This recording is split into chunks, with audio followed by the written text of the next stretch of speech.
Y'all have a good lunch? Great. Well, you get to ask me anything. How about that?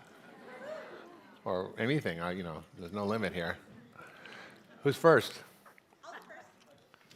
Okay, there's a microphone right there. You have to get up. I'll go. Oh, you're first. Okay, he beat you to it. Sorry. You want to go? Are you sure? Okay. My question, Dr. Hyman, was... Say your name. Pavan Singh. Nice to meet you. Thank you, and nice to be here.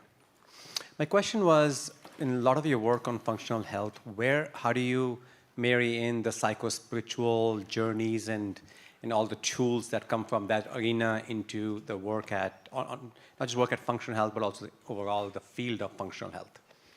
Well, there's functional medicine and there's function health. The functional medicine is a sort of a framework for thinking about health and disease from a systems perspective. Function health is a company. So I'm not sure, are you asking about the general framework of functional medicine, or are you asking the framework? Yeah. My joke is, is that it doesn't matter what the tool is, whatever works we use, whether it's exercise or exorcism.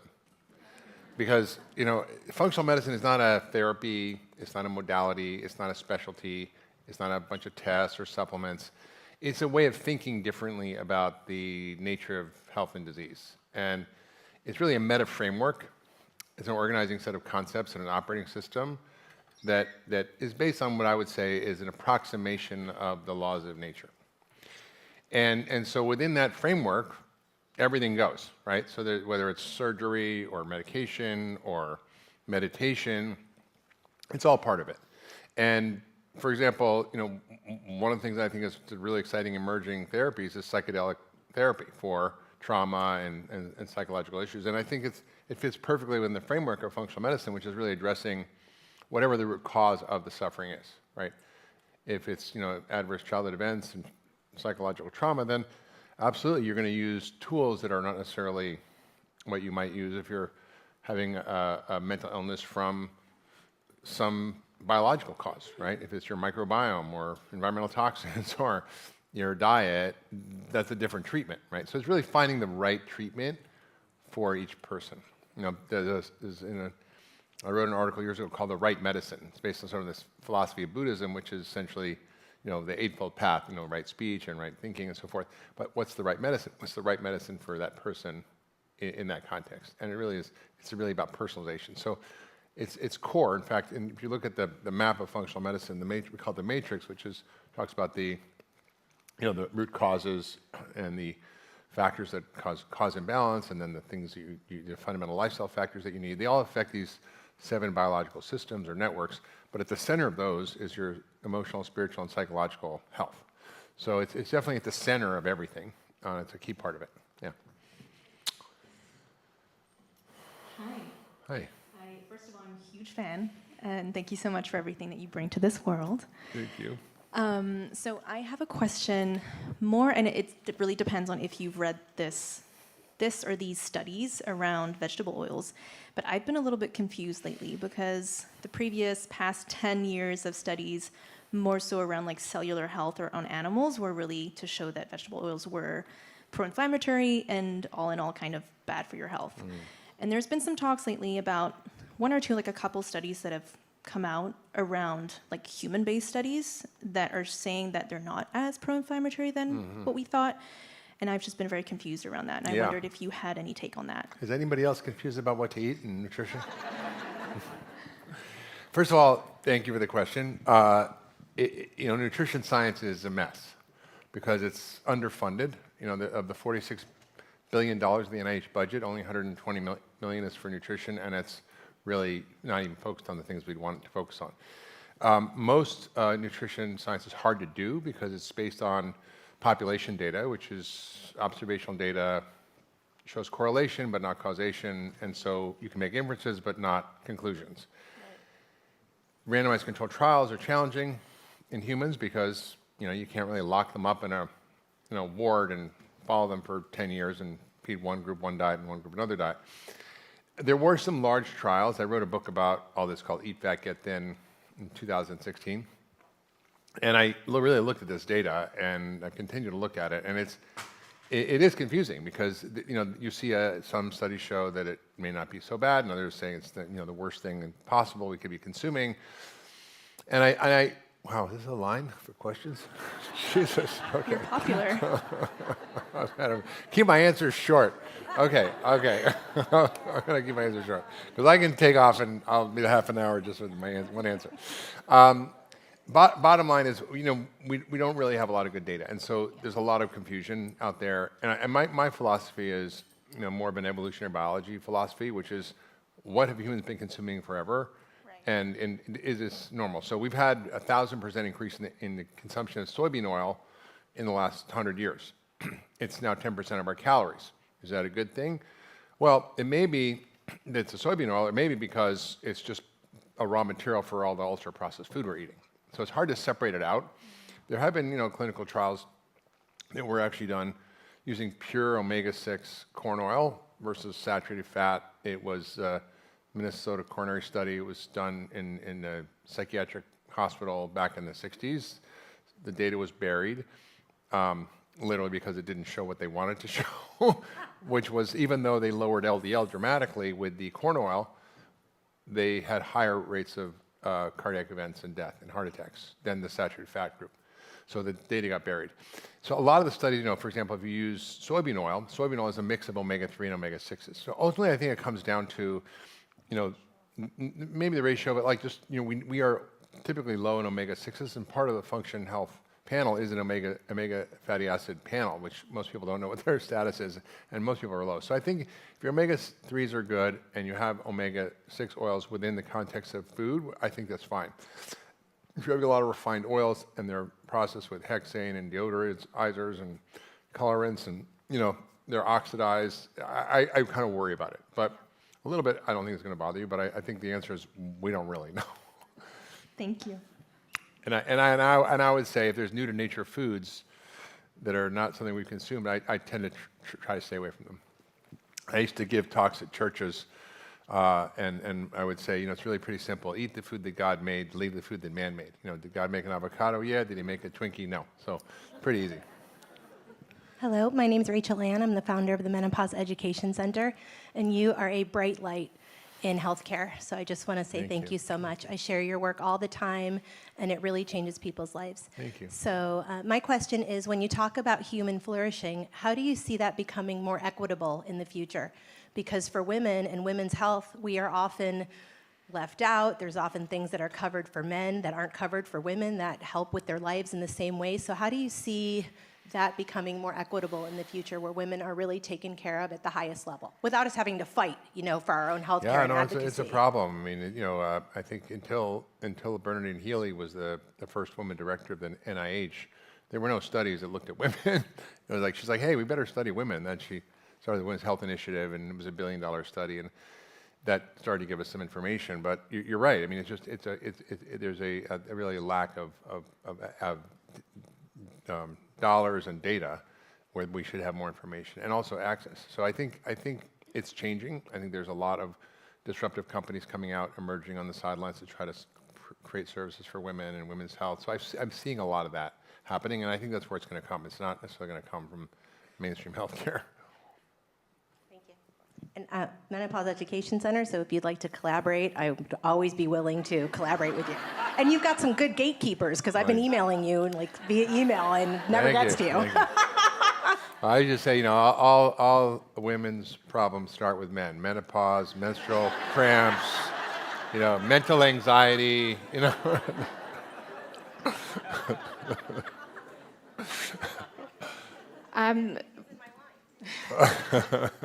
I really found it kind of fascinating that we're adding all these data points and a lot more things to look at in terms of health.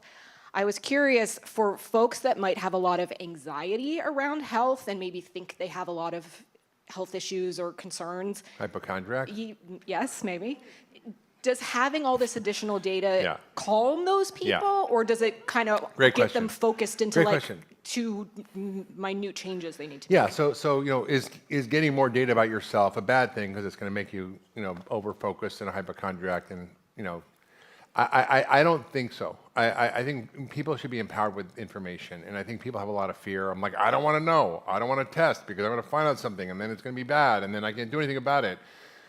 The things that we're offering are things that are fixable, right? So they're things that you can actually modify and do something about so that you can address the trajectory of your health and put it back towards wellness rather than illness. So I think, I'm a big believer in empowerment with data and actually getting people agency over their health. So I think, people do get a little crazy sometimes, but then you're motivated to do something and learn. And we provide a lot of learning, a lot of support, a lot of guidance on what to do. Hi, my name's Heather. I'm from Minnesota.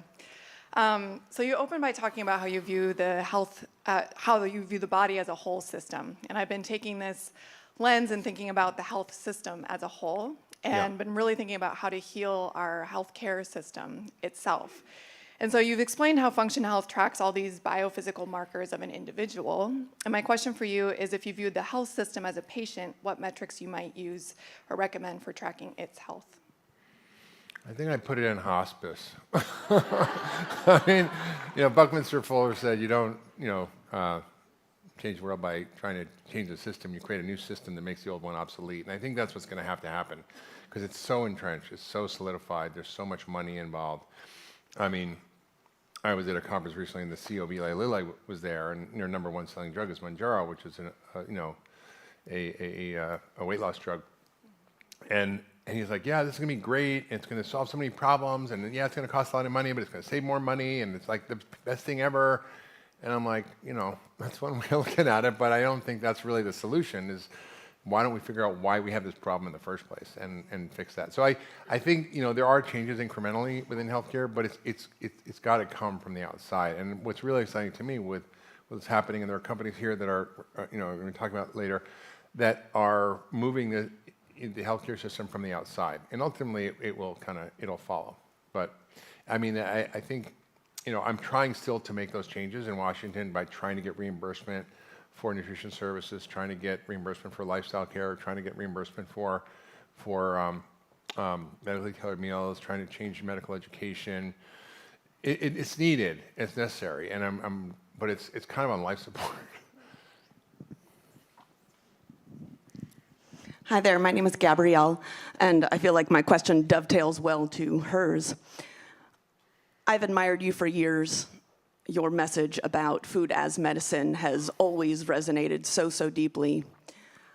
Unfortunately, it's well acknowledged that food is also slow poison. Yeah.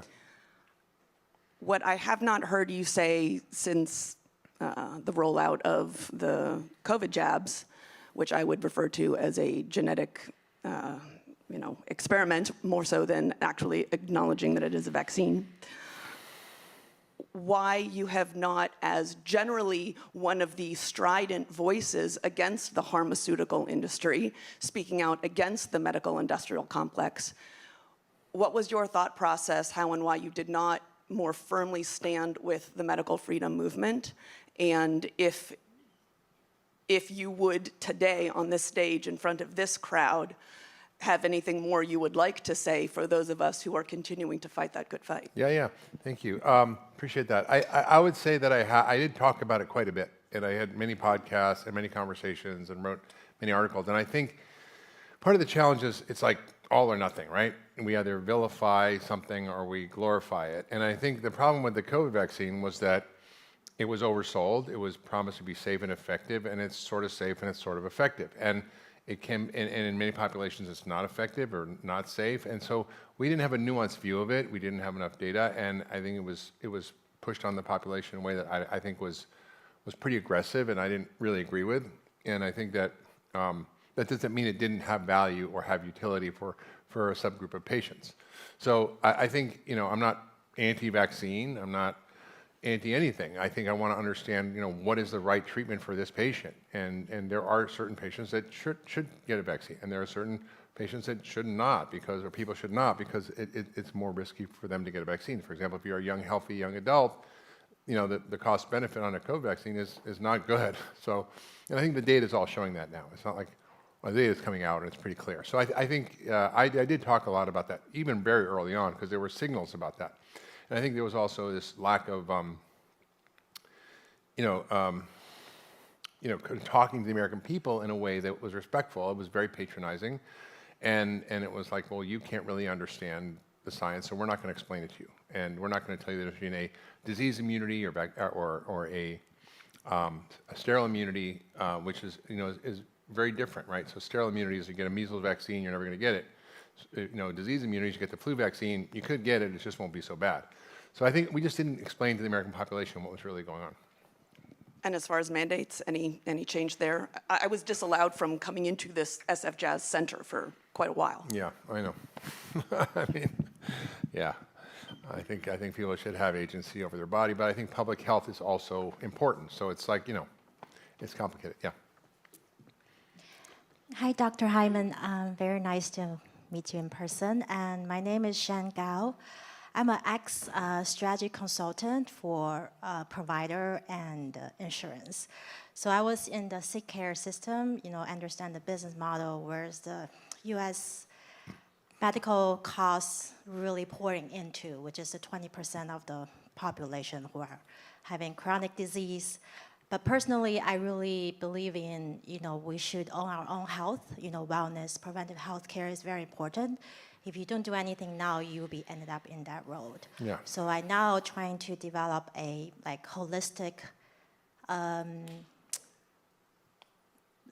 program for help people to develop optimize their lifestyle. So I test a lot of consumer products like Oura Ring, the Whoops, or continuous glucose monitor. There's lots of very fragmented products, information out there. Very hard for consumer knows the differences, what's their truly needs. So I think it's very. You have a question? Yeah. My question is, so for those products, for example, chronic continuous glucose monitor is for diabetes too, right? Type 2 diabetes, but now more fitness-driven people using it. So people trying to using more, like some other type of products like a GLP-1, they're helping losing weight. I'm just trying to figure out if there's a question in here somewhere. The question is for GLP-1, for example, there's a report saying the revenue the segment going to grow to $150 billion. So it's very scary. That's really targeting the regular consumers. I want to know how you think about GLP-1 type of a treatment, how that impact the fitness, impact the food industry, impact all those travel industries. How people the regular consumers versus someone really sick needing. So are you asking me what I think about GLP-1 agonists? Okay. Right. Okay, thank you. Okay, so like everything else, it's a tool, right? And so for some people, it can be extremely effective and helpful. But to scale it up to everybody just doesn't make any sense. I mean, if it was scaled to every American who's overweight, it would cost $5.1 trillion, which is more than our entire healthcare expenditures, right? So it's also complicated because it has risks. It's not without risk. Many people have side effects, but also the muscle loss is really concerning to me. And unless people eat a gram per pound of ideal body weight of protein and do strength training while they're getting it, if they want to transition off it, they're going to end up in worse shape after if they stop it. And otherwise, it's a lifelong drug. And there are complications that happen over time that we're seeing, including bowel obstruction, pancreatitis, that are dramatically increased. So I'm concerned about the long tail of this. And there's a very famous quote from the New England Journal of Medicine that said, "Be sure to use new drugs as soon as they come out before the side effects develop." Right. And I think we're kind of in that window. Okay, thank you. I hope those information could be pushed out more because consumer need more education around it. Thank you. Yeah. Hi, my name's Stephanie, and I'm a nurse practitioner. I work in primary care, and I feel like many of these chronic diseases people are facing are due to environmental toxins. Outside of the 3 Ps of detox and a well-balanced diet, what are 3 other things you'd recommend to optimize detox pathways? Oh, she's talking about 3 Ps. She read my book. I sure did. Poop, pee, and perspire, Yeah. right? Yeah, we're. I mean, if we were all food, we wouldn't be safe to eat, right? We're so poisoned, and I'm not joking. Actually, I recently there's a lab that's out of Germany that has them having problems now, but I was doing a lot of testing with it. I tested myself and many patients, and they're testing for pesticides, glyphosate, microplastics, BPA, you name it.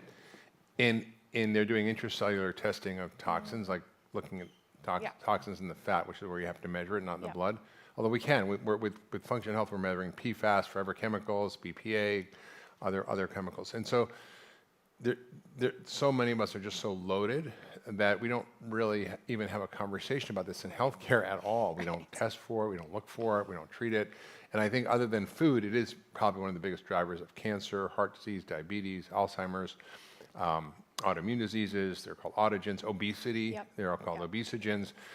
They cause insulin resistance. There's a whole slew of downstream effects for these mental health issues. And so I think, learning how your body's own detoxification system works is critical. And so, obviously drinking plenty of fluids and making sure you're not constipating, going to the bathroom every day and sweating. But then there's also a whole set of compounds that are necessary for boosting your detox pathways. And they can be consumed from food. And a lot of the colorful fruits and vegetables have phytochemicals that upregulate different pathways, like the broccoli family has glucosinolates, sulforaphanes that upregulate glutathione. And there's also methylation pathways that are important for detoxification of B vitamins, so you can get a lot of that from greens or liver and other sources.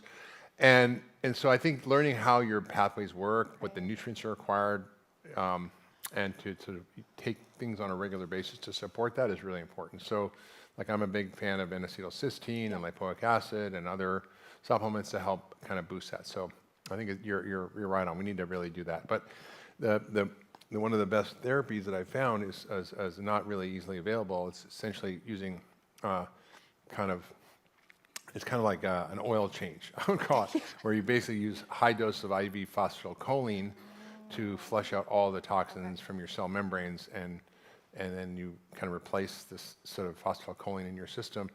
And I've seen it before and after with myself, with many patients, and it's just remarkable how the cellular toxins get out. So that's a more aggressive treatment, but it's something that I think is impressive. Thank you. Hi, Dr. Hyman. My name is Tanya. I have two questions. One is, with your vision for function health, how do you see that integrating? Like, if I want to go see my internist, like, how do I even explain some of these tests that they may not even give me? And second is, you briefly mentioned mitochondria, and I keep seeing a lot of nutraceuticals that are mitochondria, and I'm wondering if you could talk a little bit about the benefits and how that could play into health and longevity. Yeah, we're going to probably talk about with Dr. Verdon today, because he's done a lot of work around that with the mitochondria. But in terms of functional health, you're right. I mean, when you get your results, you can download the PDF, you can hand it to your doctor, and he or she will look at it and either go, wow, this is amazing, I've learned so much, and let me help you, or they'll go, this is a waste of your money and time, don't do it, these are unnecessary, and it's a wild goose chase.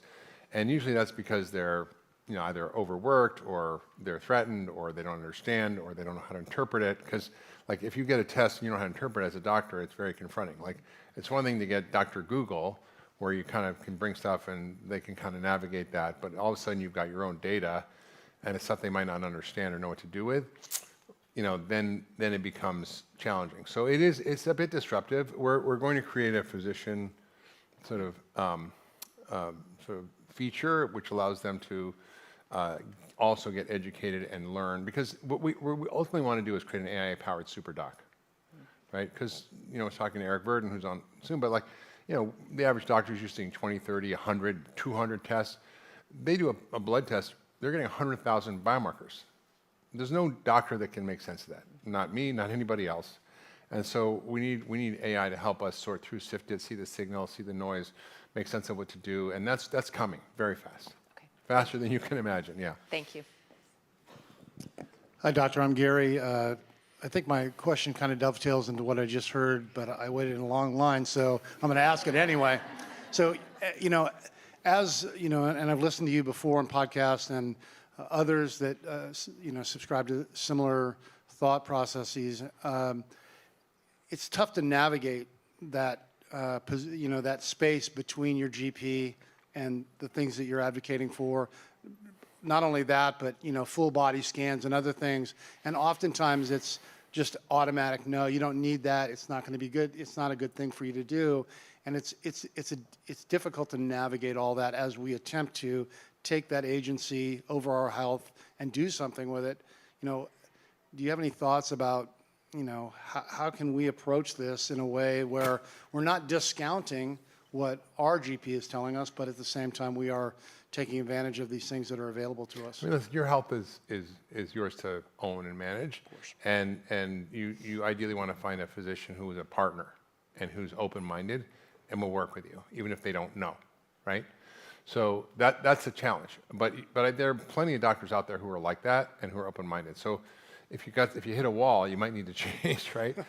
That's the truth. And then eventually, what's going to happen? It'll sweep into the center. It'll start to happen. And I think it's just inevitable. This revolution is coming so fast. It's like, we're going from like horse and buggies to rocket ships. Is kind of what's happening. And doctors are going to have to figure this out, one way or the other. I'm just talking to folks backstage. Already AI medical diagnosis is better than top positions from Harvard or any other top academic center. So this is coming so fast. They're going to have to be able to figure out how to do this. It's just the reality. Hi, Mark. Thanks so much for everything you do and represent. My name is Manesh Gurin. I'm a postdoc neuroscientist at UCSF, and I specialize in psychedelic drugs, so in psilocybin mostly. Great. And Can we talk after? Yeah, I'd love to. And so for me, naturally, one of the things that excites me about the future of well-being is the possibility of catalyzing transformative experiences that can lead to lasting psychological and emotional healing, which then I think can, top down, then, affect your nervous system, affect all sorts of systems in your body. So my question is, how do you view psychedelic therapy as fitting into the broader functional health and wellness ecosystem? And I also wanted to ask whether you plan on including more psycho-emotional measures within the context of functional health as well. Function health. Like the Yeah, platform. we do for sure. And I think psychedelics are amazing because the disturbing thing to me was that the FDA ruled that they weren't going to approve MDA-assisted psychotherapy even after very successful phase 3 trials, which were showing effects that were orders of magnitude better outcomes than traditional other therapies, which is sort of stunning to me. I think a lot of that has to do with the fact that pharma pretty much funds the FDA. Definitely. And imagine taking a drug that you have to take 2 or 3 times in your life rather than one you have to take every day forever, right? And so what's amazing about these compounds is they actually work on the structure and function of the brain in ways we're just beginning to understand by increasing neuroplasticity, neurogenesis, and create repair and healing. That's pretty striking. So it's both the psychological effects, but also the physiological effects of these compounds that are having transformative effects on the brain that we're just beginning to understand. So I think there'll be wide applications across neurodegenerative diseases and many other disorders. So I'm excited about it. I think it's going to come. It's just eventually it'll happen, but it's unfortunate there's so much resistance to it. Wonderful, thank you. And I would love to take you up on your offer to chat and to see if there's synergies between our group at UCSF and what you do. There's definitely lots of possibilities there. Great. Thank you. Hi, Dr. Hyman. My name's Carla. I work for a handful of functional medicine doctors down in Los Gatos, and the whole function health space resonates beautifully. As a woman who's approaching retirement, not anytime soon, but in the next 7 years, I think about the healthcare system. I think about what is going to be available to us. I'm curious about your thoughts about that with all of the work that you do, of where are things going to evolve as a retiree? I mean, what is your life going to be like after you retire in healthcare? Yeah, like going into the whole Medicare system, that sounds awful. But going down the function health, but as insurances and the healthcare, where do you see that evolving as you're making strides with function health? Yeah, I mean, listen, we don't know, but our hope is that we're going to show such value, Because what we're doing has never been done before. I mean, we now have 100,000 people with each probably 150 biomarkers. We're talking about tens of millions of data points that aren't part of like the healthcare ecosystem that are easily used to make decisions, choices, show value. And I think, you know, if our value proposition is what I think it is, that we're going to show that by people using this tool and being the CEO of their own health and making changes, we're going to see improvement in healthcare outcomes and reductions in costs. And that's going to shift the whole system, because at the end of the day, we're spending probably $2 trillion more than we need to in healthcare because of lifestyle preventable chronic disease, and it's not sustainable. And so I think it will shift from the outside to the center. It's just going to take a minute. Yeah. I think I'm over time, but I don't know. I got all these other questions, but I don't think we have time for them. But maybe you can ask them somewhere in the day. Okay. Well, sorry guys. Thank you. I'll be right back out.